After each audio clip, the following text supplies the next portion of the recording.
માટી ચંદન કરો, અક્ષત કરો.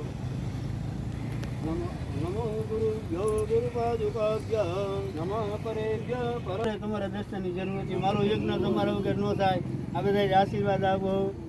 બોલો માત્રે માતની જય. આપણા આંગણે સંત રહ્યા, આપણા પાપ દૂર થઈ ગયા. ચાલો સદગુરુ એવની જય.